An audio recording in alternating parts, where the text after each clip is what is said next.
Once these things roll up into combat and the enemy hits, this thing starts ripping, it terrifies the enemy. The guns on both sides can orientate to the very 12 o'clock position of the vehicle. How much can you give on? S9 advision is PTT time to get the first back And up. we'll come down, oh, I guess we should do track.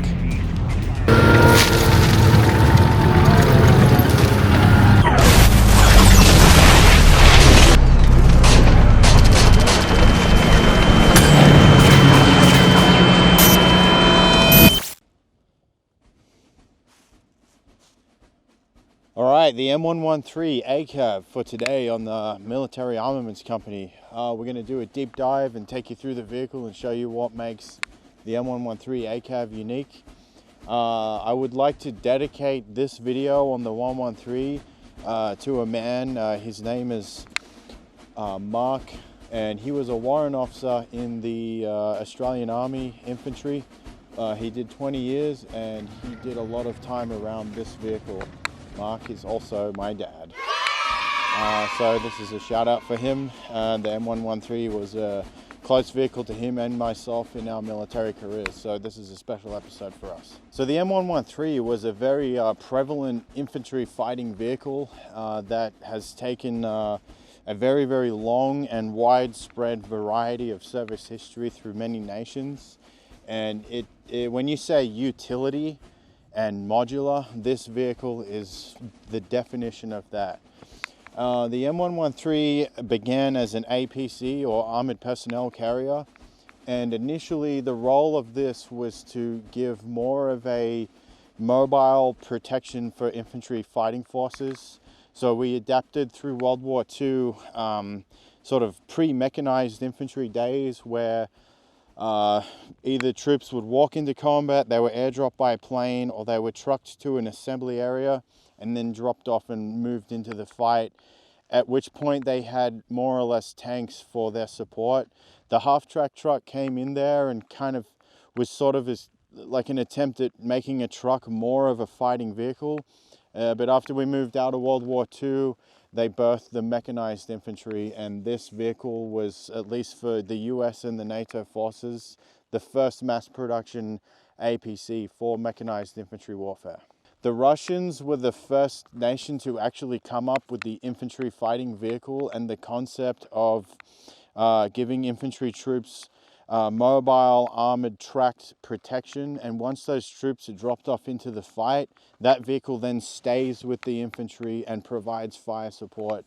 The Russians began that concept with the BMP-1, and there was some trial concepts with America with vehicles such as the M114 and more or less a different gasoline version of this M113, but ultimately Vietnam really pushed these into the testing field, and the results from the experience in Vietnam produced the mass product M113 that you see here. And then the M113 went on to become so many different variants of vehicle on the battlefield, from mortar carriers to ambulance to command headquarters to wrecker vehicles to tow missile launching systems. The list goes on and on. So versatility and the ability to take this base infantry platform and turn it into basically whatever you need on the battlefield in an armored regiment. This vehicle was essentially the birth of all of that. So our M113 today was provided by Battlefield Vegas, one of the biggest sponsors of our channel. Battlefield Vegas has these vehicles available for rent. Should you wish to come along and shoot weapon systems off the top of these, take one for a drive, get behind the sticks, visit battlefieldvegas.com and book in for a package with the M113. This particular M113 is what's known as the ACAV. So the original base platform M113 would have had your Mardus main armament with just the bat wings, no additional protection or additional rear armament. And it was decided very quickly that in Vietnam, we needed more or less like a mobile land ship to provide massive amounts of firepower to support troops in contact. And the ACAV was essentially derived, which is what you see here. So the best part about this variant is how iconic this is to Vietnam and the Vietnam War, and then all the additional armament that you see. So on board, crew of 2, driver, crew commander. Then you would have, at that time, a standard infantry section inside the back of the vehicle. The vehicle moves the troops to wherever they need to be, and the ramp is a hydraulic ramp. It will drop down, allow troops to debus rapidly. They can ramp up quickly and move into the fight. And then your 2 infantry section gunners had the M60 at that time. These pintle mounts allowed the infantry section's gunners to get into the vehicle and come out and employ their machine gun out of the vehicle on the move as well. So some of the extra detail and accoutrements that are unique to this vehicle would be obviously our name here. I'm not going to attempt to pronounce that, but I would guess it'd be F truck, Uncle Sam's F truck. It is very common in Vietnam War with the attitude towards the war of the time. Troops that were essentially more or less drafted or forced to enlist, they would often want to get that out, and they would, just like in World War II, they would name their vehicles and paint various things on the side. So this is the name for the one at Battlefield Vegas. Up here is your standard US Army unit registration number, or unit call sign number. The US Star, of course. And then on the back here, we have our battalion, platoon, company identifier. So 3-3 in this particular case would be 3rd Company, 3rd Platoon within the 3rd Company. And being as there's no letter after it, this is the headquarters, platoon headquarters vehicle of that company. That platoon. Moving across the top, again, because M113s carried infantry section, they needed a lot of kit, a lot of extra gear, and every one of them you see was configured differently. We have the stolen hot boxes off the top here, so troops would often either acquire these or pinch them out of a mess, and you can fill those with ice or hot water, and that'll take you out for patrol in the day, and you've got hot or cold food or cold drinks in there. Again, more nose art, shout out to the pig being what it is up there. Then we have our AK-47 on the side there. Most definitely not a US issue weapon, a captured Viet Cong or MVA firearm. But troops were more or less into the trophy taking habits over there, and this just expresses, perhaps someone the crew commander whacked, and on a battlefield clearance he collected the AK for a souvenir.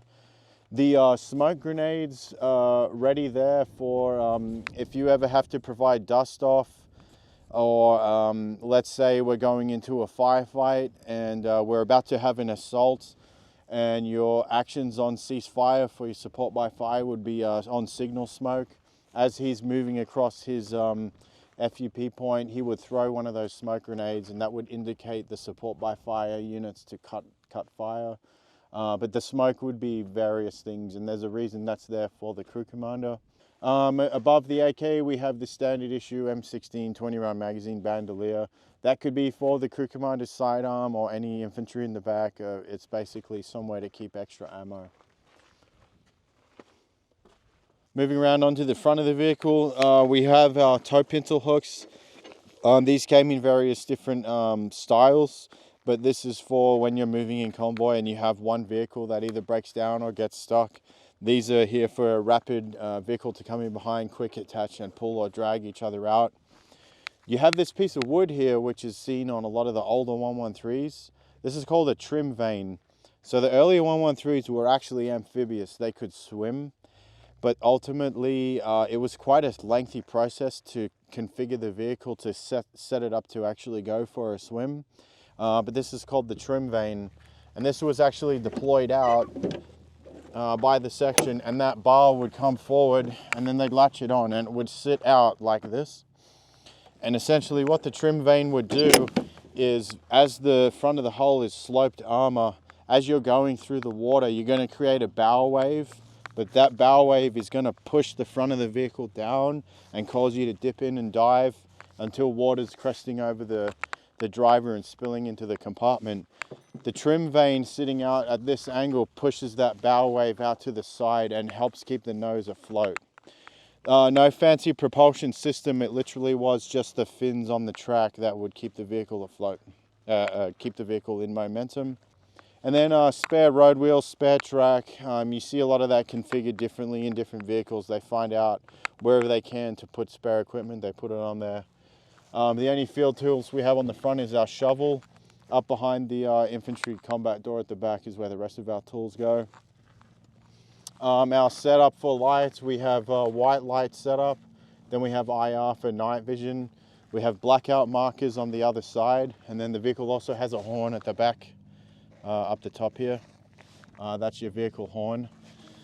The horn came in handy for more of like around barracks. So when you actually drop the ramp down, that can be quite a dangerous activity. And it was common practice around barracks that before the ramp was dropped, they would bip the horn 3 times before they reverse or drop ramp. Again, you can see up the top there, more noser, more decorations. The crew commander's racked up quite a kill count on the side of on the front of the turret right there. This is a really cool addition that we put on to demonstrate tactics used in Vietnam. This is a Claymore mine, essentially a small shape charge explosive designed to blow ball bearings outwards. And this would definitely not be allowed in military today, in most conventional armies. But the more a war deteriorates, the more the rules are kind of brushed to the side, and Vietnam was an example of that. It was sometimes, but not very often, practiced to strap claymores around the vehicle. And if you ever were ambushed or had enemy come in real close, real quick, the driver or the guys in the back or wherever the claymore mine would be orientated had access to the detonator. So this was able to get enemy away from the vehicle close range very quickly. So again, we get our name on this side. That wasn't always the case. Sometimes the name would only be on one side or the other, sometimes more often than on both sides.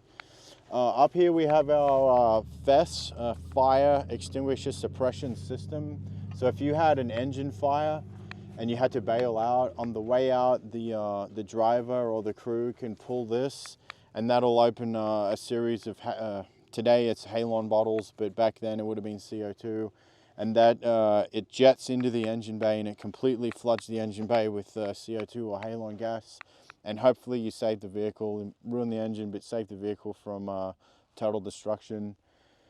You have our comms antenna and then our antenna brush guard here as well to prevent the antenna being hit by trees and debris. And we'll come around, I guess we should do f***ing track.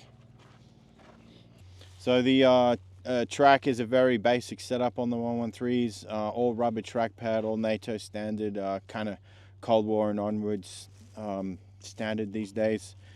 The track actually has a lot of cushioning rubber on it, and that does a lot of things. It allows for a smoother ride. It also quietens the sound of the tracks, because in a lot of cases with armor, it might not seem so up close, but you will hear the track long before you will hear the engine approaching.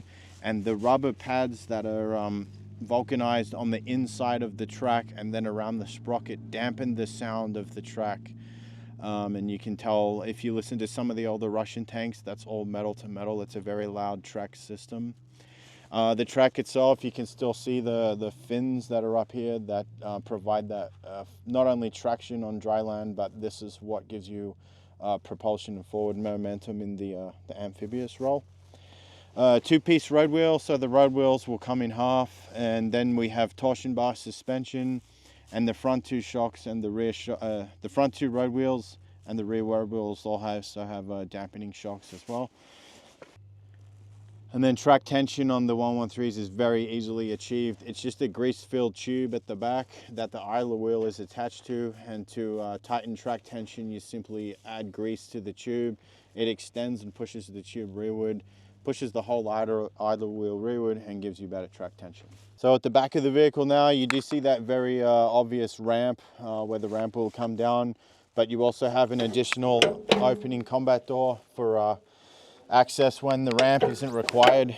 I should note that you can drop the ramp with the vehicle off, but to ramp up and start the hydraulic pump to move the fluid, you have to have the vehicle running to ramp up.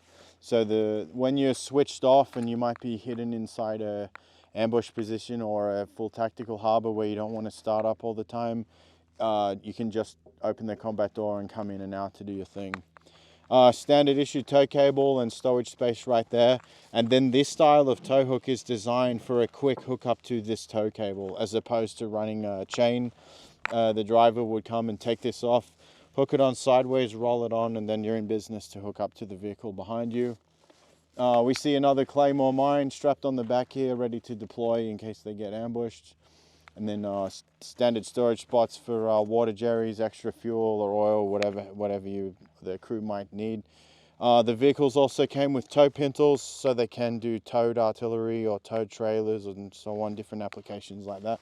So this vehicle being amphibious, one of the features that it does have on board is what's called a bilge pump, and it does exactly the same thing it does on a boat or a small ship. Where if there's water buildup in the bottom of the hull, the bilge pump is in there to get that water out before it overcomes the weight and either throws off balance or begins to sink the vehicle. M113s have 2 bilge pumps on board, electric pumps at one of the lowest points of the hull, and then your exfil point for the water out of the hull bilge is through there. I can tell you from experience, when you come back from the field and this thing's full of mud and dust and you drop ramp and you hose the damn thing out, the bilge pumps come in very handy to make that process a little quicker. Then you have access points here for our infantry tank telephone. It's another piece of kit that would hang on the back here, and it's old analog style wire connectors. That way outside infantry could pick up a phone and talk to the crew inside via the vehicle intercom, or in a long-term defensive position when radio could be totally radio silence. You can run infantry tank telephone wire to each vehicle, and then you can get IC through the vehicle's IC without sending out a radio signal, and the vehicles can still talk to each other. But of course, if you get into a fight and you have to move, those lines just rip out, and they're cheap and easy to replace anyway. Fun fact for those of you that still might have this system, you can get an old headphone aux cable speaker jack, cut the 2 wires in half, plug that into your MP3 player, and then attach that to the vehicle tank telephone plug system and play music through the vehicle IC. It is a chargeable offense, but we did it anyway. So this vehicle also has massive lift attach points, which is seen here, and then the other one seen at the rear. And what that's for is the vehicle can be picked up by Chinook and moved by air, or if it's at a loading yard or if it goes to factory level, picking up from these 4 points on the vehicle will lift the entire APC off the ground. So we talked about those weapon systems on board. Here we have our M60 Echo 1. Again, this would not be, or perhaps in some cases, but generally this would not be issued with the vehicle. This would be the infantry section's integral machine guns. They unpin and dismount very quickly, so they can still get out and fight with these. So there is no difference between, this is not like a special vehicle variant, this is just an infantry M60. But without going into too much detail, the M60, a very cool, reliable weapon to be used. The beauty of this shield is we can carry our belt of ammo, which will be supported in the feed tray right here. But it can also be manipulated so that we can engage in basically any directions. But the best thing is if we're assaulting forward, this shield will actually swing out. We can be assaulting forward onto a position, and the main armament 50 cal can be orientated to the 12 o'clock position. Of course, with the driver being closed down, the guns on both sides can orientate to the very 12 o'clock position of the vehicle and provide support by fire to the front and out to any angle, and a very low elevation to close range as well. So very unique to the ACAV, this part right here. So on the top here, we definitely have our tried and true, time and tested M2 HB, Browning 50 caliber machine gun, used widely throughout Vietnam. And this weapon here is fantastic at cutting through the thick, dense vegetation in the jungle. Once these things roll up into combat and the enemy hears this thing start ripping, it terrifies the enemy. It's so much louder, more longer range, and a devastating effect on the other end. So immensely effective. cheap, easy, reliable weapon for infantry firepower support. So a fantastic piece of kit. I could ramble on about this gun for quite some time, but this video is about the M113, not the 50 cal. So some more accoutrements or extra detail added by troops in the field would be our VC pin pal or our M26 frag grenade. Of course, they're there for exactly what they sound like. If you have troops in contact close enough to the vehicle within grenade throwing range, they're handy to have right there for the crew commander. Then we also have an additional ANPRC 77 set radio here. This was the standard issued field radio of the Vietnam War. Now, some of you might be wondering, why does the crew commander need a small handheld separate radio when the vehicle itself has a common system? Well, when you have a radio set up inside the vehicle and you have your headset, you can only load so many channels onto that radio, and it gets to a point where when you're on the net and you need to switch between perhaps your internal platoon radio channel, then you go to company, then battalion, or perhaps fire support, and so on and so on. It could get to a point where there's so many channels on the net, it can become overwhelming, and there might be a point where every time you change channels, the crew commander has to duck down inside and change the channel on the radio so his helmet sends that way. This can be used, and there are photos of these hanging off the sides of the turrets. This can be used as another way of perhaps adding an additional channel to the net without disrupting the vehicle's radio system. So if you have no way of communicating normally with troops on the ground via radio, you could have this as an additional guide, so you can come up out of the vehicle, still be on the net with your platoon headquarters or your company headquarters, and provide directions to a ground element out there at the same time without dicking around changing channels, and you can maintain eyes on who you need to direct with the smaller radio. So that is why sometimes you see the additional radios added to the side. And we happen to have it sitting around, so I did it. Disclaimer, this is very, very, very, very, very stripped of what a typical infantry M113 would be. But in that, as we take customers for rides and so on at battlefield frequently, we have to strip things out and make make it easier for everyday use. So that being said, we'll be very brief inside here, but also this is the earlier 113s, the A1s, like Vietnam War vintage. There were many upgrades done beyond what you would see here. This is also the essentially the straight line infantry variant of 113. The quickest way to tell that is the infantry variants had this square access hatch on the top here. A lot of the other variants, like the mortar variant, has like a circular hatch, and then different vehicles have different access points, but this is the basic setup.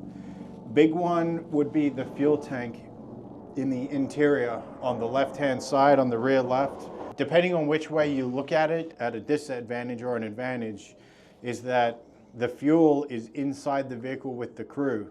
So the fuel system is better protected from small arms fire being inside with the crew. Fuel tanks mounted on the outside, even a hit from 7.62 can create a leak and get you a mobility kill essentially. But the fuel is inside with the crew. So internal hits make that much more dangerous. But why that's far superior to World War II is it's diesel. So diesel is far less combustible and far less flammable. It also takes some time to ignite. So the crew may have time to get out in the event that this fuel system is compromised. The infantry section would sit essentially along the sides here, obviously with your two gunners right below the ACAV gun points we just talked about. The crew commander would typically be sitting where I am. And the crew commander also has usually comms or a helmet, so he can talk through IC to the crew commander, because when they go to do their infantry stop drop where they have to drop ramp and get out on a position, the crew commander can brief the section commander on the orientation of the enemy, the type of target, whether we're going to debus split, debus left, or debus right, and then the section commander that can relay those orders to his troops. So if this was fully kitted out into an infantry setup, there would be rations and packs and sleeping gear and weapons, ammunition, equipment everywhere crammed into this thing. So we'll put some photos up here of that type of setup. Additionally, you also have the grab handles. Each section member has somewhere to grab onto, because moving around in this thing, you do need to support one hand. You can support yourself, and your other hand is supporting your weapon in between your legs. And as you can see, there's not a lot of space in here, not a lot of leg room, but the A1 M113 was designed specifically to carry an infantry section, and doctrinally at that time, so an infantry section would fit in here, but doctrine changes, the size of an infantry section changes, so changes had to be made to the vehicle itself. So one really cool part about this ACAV, and being as that it's Vietnam War, is a gentleman stopped by Battlefield Vegas one day, and I happened to be working at the time, and he asked if he could look inside an M113. He was very humble, and eventually we got it out of him that he was a Vietnam War veteran who was in 113s. His name was Bob, and he was in the 4th Infantry Division, and he would drive M113s up and down the Highway 1, I believe it was. They would take the seats out of the vehicle completely, and they had sandbags stacked all the way up above the sponson plate. So there was, if you can imagine, sandbags stacked in here 3 or 4 high, like up here, and they would stand on them and sit outside the vehicle. And I said to him, you know, where do you stand with, you're outside the vehicle a lot more now, getting small arms damage or explosions harming the infantry. He said the chances of that were far less likely and far less devastating than if the vehicle hit an anti-tank mine. So the idea of the sandbags was to cushion the anti-tank mine blow and take some of that shock and stop the guys inside getting injured. For those that are not familiar, one of the biggest causes of injury with anti-tank mine blasts is the damage to the spinal column in the human body. So those sandbags definitely would help negate that. So he was kind enough to sign this for us. Very cool that our Vietnam M113 has that.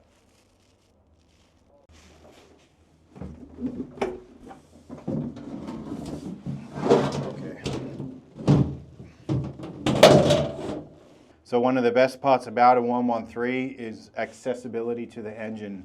You can access the engine from the front, from the left-hand side, and from the rear.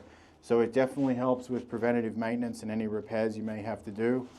The 113s are powered by a Detroit. It's a 2-stroke 6V53. So being as that it's a 2-stroke, that is why often just barely above idle, the engine sounds like it's going to explode. But it creates that very unique sound of a 113. And your cooling system up the top, so your extraction fan essentially brings cool air out. So the only other inlet is it sucks the air down through the radiator, pressurizes the engine bay, and then evacuates the hot air. But the interesting setup about this is, depending on how you look at it, the front of the engine is actually facing rearward. So the engine's drive shaft is coming off this gear here. So our transmission's over next to the engine. So power flow has to come out of the engine into a transfer case, across, and then back out through the transmission, and then ultimately out to the final drives. So it's kind of like a bit of like a backwards reverse sort of way of doing things. But there's not enough room to have the engine go directly into the transmission. Otherwise, the engine would be back over here somewhere. So saving space with the 113 is that unique design of the U-shaped flow of power. So a quick rundown of the driver's compartment. There's really not too much to it. but it steers with laterals, so every time you pull on the lever, it brakes one side of the track. Very basic instrument panel. His warning lights are right here above him, so he doesn't have to, when you're driving opened up, it's very hard to peer over your shoulder, and you have to transition your head down and view this, but he can view his warning lights directly, so that's why they're there. You'll notice two levers forward of the driver's laterals. A lot of people have been led to believe that they're for an e-brake. Not true. Those are the levers you use when the 113 actually goes into its amphibious role. Another interesting feature of the 113 is your engine air intake can be changed. So with the pull of a lever, you can have the engine air intake from through the that cooling port that we talked about where the cool air is brought in, or you can change it and your engine air intake sucks right through that vent right down over there. And what that does is that provides some form of airflow, and it helps cool down the driver and the crew a little bit more. This vehicle has been stripped down so much, there's not too much to talk about on the inside, but the driver's compartment is very cramped. And I can tell you from experience, one of the shitty parts about being a 113 driver is most tanks allow the back of the seat to actually retract. The 113, you're sitting upright like you're in a school chair in classroom, and you can be running 24 hours a day, sometimes sitting upright in this position. So it kind of sucks ass a lot. But 113 is not the most comfortable vehicle to drive. They do handle phenomenally well, however. And you're also sitting next to the engine bay, so you've got all that noise, and it gets up to 400 degrees Celsius in there, so it just becomes hot and miserable. So 113s are not known for their comfort for the crew. So sitting in the crew commander's position, closed down. In Vietnam, the chances of them operating this way would be slim to none, I would imagine. Because as a crew commander, you've got no use of your primary weapon system down in here. But who knows, it was designed to run this way, and you're limited to view out of your periscope. So he would have had a lot of kit here to assist him to do his job, mainly a map, because the crew commander is in charge of navigating. So he doesn't have a whole lot of room to put the kit that he needs to operate, but there would have been provisions for that somewhere. He also would have had right in front of him here a selection box for his radio, so he can jump down out of the turret and change whatever channel that the presets are on between platoon, company, and battalion, and so on and so forth. And viewing, operating through periscopes is a very challenging thing to do, and it severely reduces your view, which is always one of the biggest weak points of armor. But the turret does actually swing around and provide you some degree of being able to see things. So, crew commander's position, not much to it, but probably better than being the driver. This shelf here was predominantly for your radio stack.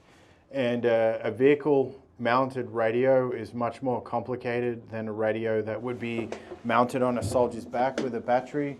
The big difference being a radio on a soldier's back is purely that it's just the radio and it's relying on battery power.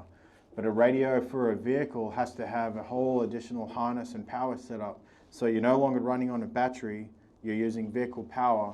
So you have to have all the associated components to transform power from your generator or your alternator to power the radio. And then you have what's called IC, intercom.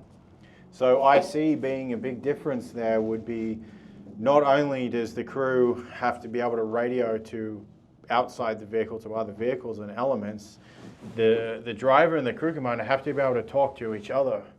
And that's a whole separate line of communication. It's, for lack of a better term, it's hardwired. So you don't have to key the mic to talk to just the driver, it's automatic. But that feature requires more than just a radio. So the radio system for a vehicle is far more complicated than just a backpack mounted radio. Lastly, it's worth noting that in Vietnam, at least the US M113s, the troops would sit like this, facing into each other. And it was believed that having the troops sitting in the center facing outwards, providing them with some kind of periscope or gun port, those create voids in the armor. And every time you create even a little tiny window to view out of, it allows for a better fracture point in the armor. So the thought being, with troops facing inwards like this, they could better communicate with each other about upcoming tasks or mission or so on and so forth. And you had a stronger side armor. But there were countries out there that took the 113, such as Israel, and they still inverted the seating. So in Israeli infantry M113, the seats were all in the center of the vehicle and the troops would face outwards. So definitely something perhaps unique to US, Australian M113s in Vietnam is this type of a seating setup. So that's basically a wrap, a real down and dirty, quick M113 walkthrough. We could go into a lot more depth and put some of you to sleep, but we're trying to keep our retention on YouTube a little higher today. We're also short of time. The best part about this video is we're out here at the Big Sandy Machine Gun Shoot 2024, their big 20th anniversary with our Vietnam theme. So you get that extra little bit of juicy footage of all these weapon systems ripping, full tracer, night firing. So it's not often that you get to see a piece of historic equipment that is brought back to full operational capability, driving and shooting. But we did that here at Big Sandy, so enjoy.